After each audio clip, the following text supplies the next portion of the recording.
रामकृष्ण हरी मंडळी, मी तृप्ती खांडे तुम्हा सर्वांचं स्वागत करते माझ्या व्लॉगमध्ये.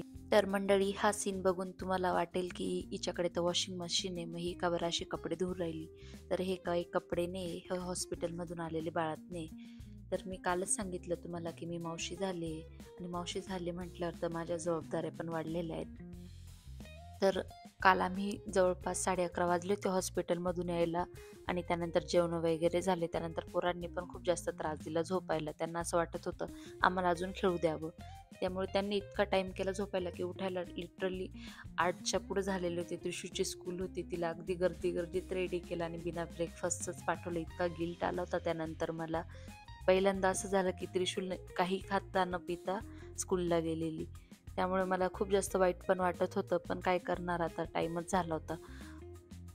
तिला स्कूलला पाठवलं रेडी करून आणि बाकीचं काम आवरायला घेतले. आज तर दीदीला सांगितले बाकीचे कपडे तू उद्या मशीनला लावून, आणि बाकीचे हे कपडे मी धुवून घेतले. मम्मीचा चालू होता स्वयंपाक. मम्मीने आज नाश्त्याला बनवला होता उपमा, आणि जेवणात बनवलं होतं कोबीची भाजी, वरण बनवून झालेलं होतं. पोळींचं पीठ मीच तयार करून दिलं, भात पण नंतर मी लावून दिला. स्वयंपाक पण जास्त होता आज, आणि काम करता करता एवढा टाईम झाला की कानाचा पण झोपायचा टाईम झालेला होता. मग त्याला ब्रेकफास्ट दिला आणि त्याला पण झोपी लावलं. आता मी रेडी झाली आहे, कारण हॉस्पिटलला जायचं आहे, दीदीला टिफिन द्यायचा आहे. खरं तर तिला सकाळी मी नाश्ता पाठवला होता, नागलीची पेज पाठवली होती. आता मम्मीसाठी जेवण घेऊन हॉस्पिटलसाठी निघालो आहे आम्ही. हॉस्पिटल पोचलो आणि मी मस्त माऊसोबत क्वालिटी टाईम स्पेंड केला, आणि मम्मीचं पण जेवण वगैरे झालं. त्यानंतर बराच वेळ थांबली होती मी, आणि त्यानंतर घरी आली. मग पाहुण्यांचे जेवण वगैरे झाले, भांडे वगैरे आवरले, आणि लगेच बाळातने शिवायला घेतले. कारण पावसाळ्याचे दिवस आहेत, तर बाळातण्याचा खूप जास्त शॉर्टेज झालं. तर ओले झाले की ते सुकायला खूप जास्त टाईम लागून जातो. 2-2, 3-3 दिवस सुकतच नाही, ऊनच पडत नाही, तर काय करणार त्यात. त्यामुळे अर्जंट बाळातने शिवावे लागले मला. खरं तर मी मागे जेव्हा एका व्लॉगमध्ये दाखवलं होतं मी काहीतरी शिवत होती, तर हेच शिवत होती दीदीच्या बाळासाठी बाळातने. तर तेव्हा पण शिवले, आणि ते कमी पडले तर आता परत शिवते मी. हॉस्पिटलमधून आल्यापासून तर सायंकाळपर्यंत मी हेच काम करत होती. मग स्वयंपाकाचा टाईम झाला, मग हे काम सोडलं आणि स्वयंपाक करायला घेतला. आज जेवायला आमच्यासाठी बनवलं डाळ तडका, भात, पोळी, आणि दीदीसाठी म्हटलं टायमावरच बनवू काहीतरी गरम गरम. त्यानंतर मम्मीचं असं कणीस भाजायचं काम चालू होतं. कानाचं आणि त्रिशूचं असं प्रेम ओतू जात होतं की एकाच कणसात 2 जण खात होते. डोक्या रोज तुम्ही खायची बात असं मधलं दे त्याला नीट.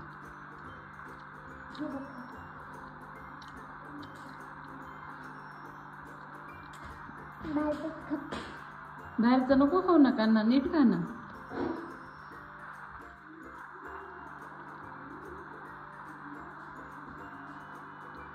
दे त्याला असं आतल्या साईडने दे ना, बाहेरच्या साईडने देते त्याला.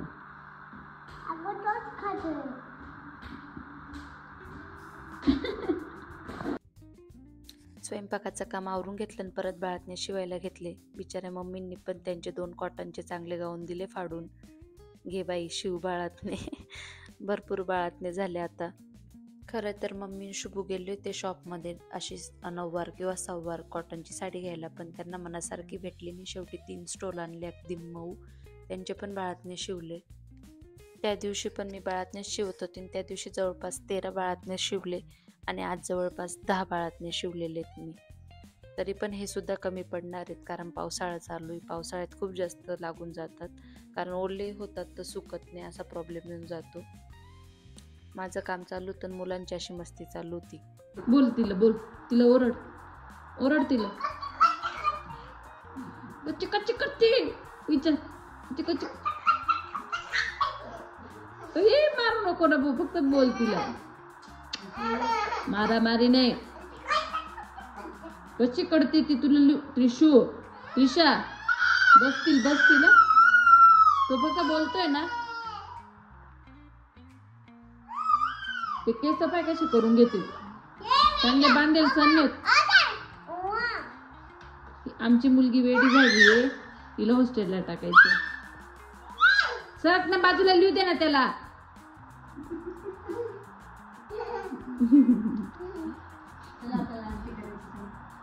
जा आरती करा जा.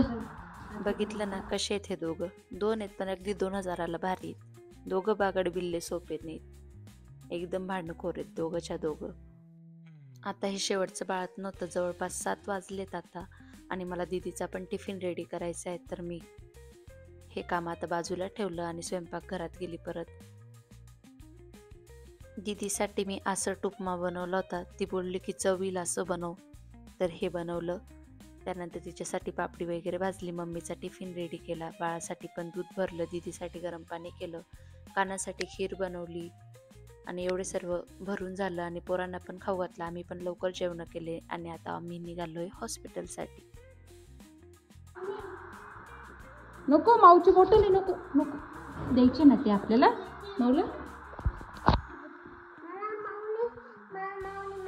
कानाला तर फक्त अशी पिशवी भरलेली दिसली पाहिजे, त्याला लगेच कळतं की हे कुठेतरी चालले. तो आमच्या पहिले रेडी राहतो डायरेक्ट दरवाजात, मला पण यायचं. आणि मी भरपूर वेळा ट्राय करते की हॉस्पिटल यायला नाही न्यायचं, पण तो नाही राहत. काल पण तसंच झालं, आम्ही आमचे निघालो होतो, त्याला न्यायचंच नव्हतं, पण इतका रडायला लागला की त्याला घ्यावंच लागलं.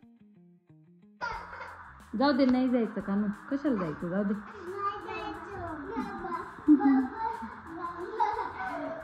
बाबावाला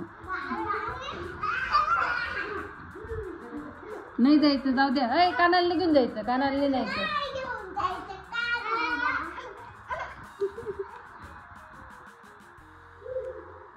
काना तू थांब घरी. चला रे पटकन निघा, चला चला निघा पटकन, चला चला चला, याला राहू दे, याला कोंडून द्या घरात. चला चला चला चला चला चला चला चला. माहिती बाबा निघल्याशिवाय कोणी निघणार नाही, तर बरोबर थांब. ए नाही नाही, चला याला थांबू द्या घरात. तू चालवणार आहे का गाडी? एवढं शानपणा कर, पुढे चाललं. चला चला सोड. शून्य न्यायचं, त्रिशून्य न्यायचं. त्रिशू थांब तू घरी, थांब.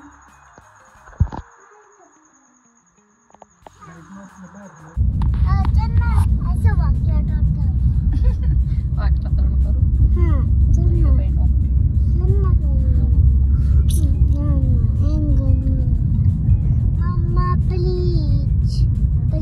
मी असंच वाकडं तोंड करून घेते.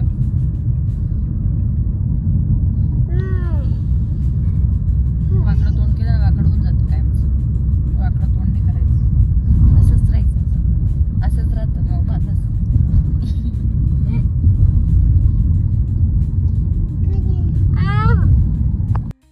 तर हे वाकडं तोंड म्हणजे त्रिशा स्नॅपचॅटबद्दल बोलत होती.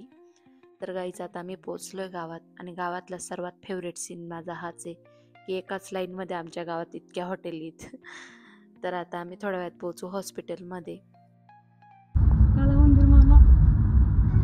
आता आम्ही पोचलो हॉस्पिटलला, मस्त दीदीला जेवण दिलं, त्यानंतर मम्मीने पण जेवण केलं.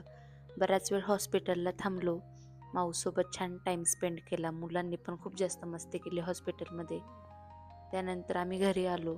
घरी आल्यावर पण मुलांचे हातपाय धुतले आणि त्यानंतर मुलांना झोपी लावलं. तर मंडळी असा गेला आजचा आमचा दिवस. चला मंडळी, आजसाठी एवढंच. ब्लॉग आवडला असेल तर ब्लॉगला लाईक करा. असेच ब्लॉग बघत राहण्यासाठी माझ्या चॅनलला सबस्क्राईब करा. भेटू पुढच्या ब्लॉगमध्ये. Bye bye.